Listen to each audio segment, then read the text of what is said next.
भगवान शिव के गले में लिपटे नाग का नाम और अन्य रहस्य। भारत में नागकुल और नागों के रहस्य को सुलझाना अत्यंत ही कठिन है। क्या पहले सर्प मानव होते थे या कि सर्प जातियों के नाम के आधार पर ही मानव की जातियों का निर्माण हुआ है? कुछ भी हो, लेकिन यह तो तय है कि सभी नाग प्रजातियां भगवान शिव की भक्त थी। उनका धर्म भी शिव धर्म ही था। वासुकी भगवान शिव के परम भक्त थे। माना जाता है कि नाग जातियों के लोगों ने ही सर्वप्रथम शिवलिंग की पूजा का प्रचलन शुरू किया था। वासुकी की भक्ति से प्रसन्न होकर श्री भगवान शिव ने उन्हें अपने गणों में शामिल कर लिया था।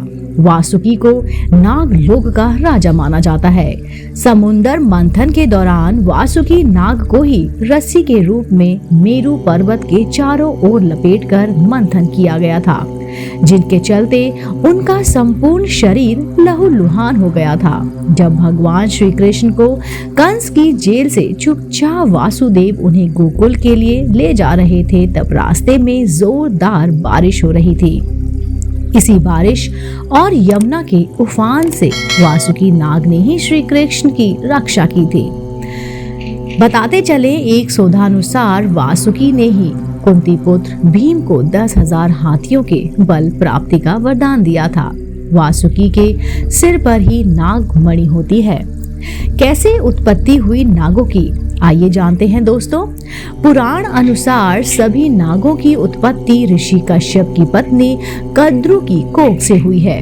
कद्रु ने हजारों पुत्रों को जन्म दिया था, जिसमें प्रमुख नाग थे अनंत, जी हाँ, वासुकी, तक्षक, कोरकाटक, पद्म, महापद्म, शंख, पिकला और कुलीन।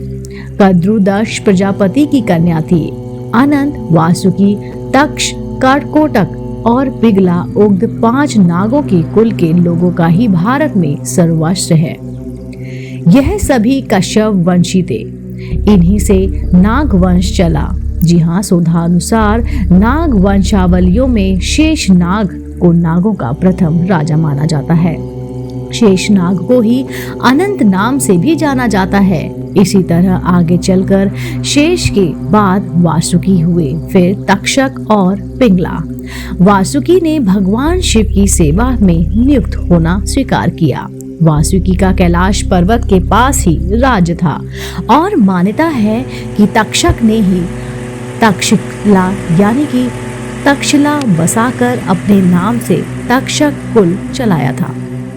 उक्त तीनों की गाथाएं पुराणों में पाई जाती हैं। शेषनाग को भगवान विष्णु की सेवा का अवसर मिला। एक सिद्धांत अनुसार ये मूलतः कश्मीर के थे। कश्मीर का अंततांगनाग इलाका इसका गढ़ माना जाता है। कांगड़ा, कुल्लू व कश्मीर सहित अन्य पहाड़ी इलाकों में नाग ब्राह्मणों की एक जाति आज भी मौजूद है। महाभारत काल में पूरे भारतवर्ष में नागा जातियों के समूह फैले हुए हैं।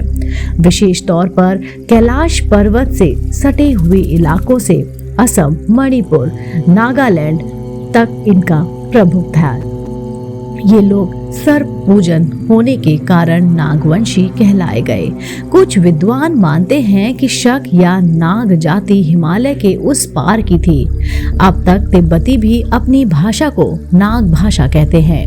उनके बाद ही करकोटक, ऐरावत, घृतराष्ट्र, अनंत अहि, मणिभद्र, अलापत्र, कंबल, अष्टर, धनजय, कालिका, शौफू, दोत्या, काली, तखबू, घूतल, तूफर, मालव, धारर, काना इत्यादि नाम से नागों के वंश हुआ करते थे।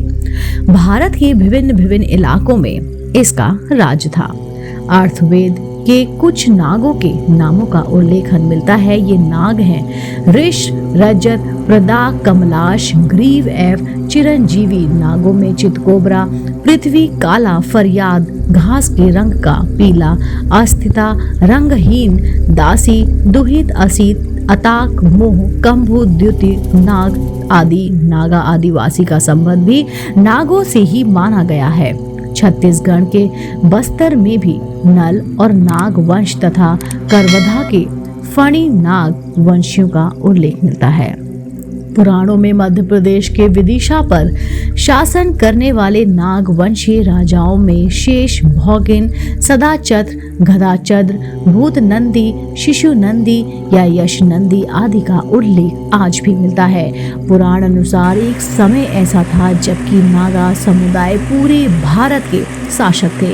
इस दौरान उन्होंने भारत के बाहर भी कई स्थानों पर अपनी विजय पताकाएं लहराई हैं। तक्षक, तंगक और तुशक नागों के राजवंशों की लंबी परंपरा रही है। इन नाग वंशियों में ब्राह्मण, क्षत्रिय आदि सभी समुदाय और प्रांत के लोग थे। नाग वंशियों ने भारत के कई हिस्सों पर राज किया था। इसी कारण भारत के कई शहर और गांव नाग शब्द पर आधारित हैं।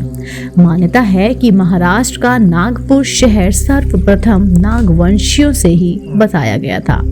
वहां की नंदी का नाम नाग नंदी था। नागवंशियों के कारण ही पड़ा था। नागपुर के पास ही प्राचीन नगरधन नामक एक महत्वपूर्ण प्रतोहास्ती नगर था। महार जाति के आधार पर ही महाराष्ट्र के और महाराष्ट्र से महाराष्ट्र हो गया। महार जाति भी नागवंशियों की ही एक जाति थी। इसके अलावा हिंदी भाषी राज्य में नागदह नामक कई शहर और गांव मिल जाएंगे। उक्त स्थान से भी नागों के संबंध में कई बातें जुड़ी हुई हैं। नागा या नागालैंड को क्यों नहीं नागों या नागवंशियों की भूमि माना जा सकता है। दोस्तों, उम्मीद करती हूँ आपको मेरे द्वारा सुनाई गई कहानी भगवान शिव के गले में लिपटे नाग का नाम और अन्य रहस्य जानकर आपको बहुत ही अचंभित महसूस हुआ होगा। दोस्तों, अगर आप मेरे चैनल पर नए हैं और ऐसी ही धार्मिक पौराणिक कहानी कथाएं सुनना पसंद करते हैं तो आप मेरे चैनल आध्यात्मिक कहानियों को तुरंत से सब्सक्राइब कर लीजिए, क्योंकि ऐसी ही धार्मिक पौराणिक कहानी कथाएं हम अपने चैनल द्वारा आप तक साझा करते हैं। दोस्तों, आप देख रहे थे आपका अपना पसंदीदा YouTube चैनल आध्यात्मिक कहानियाँ।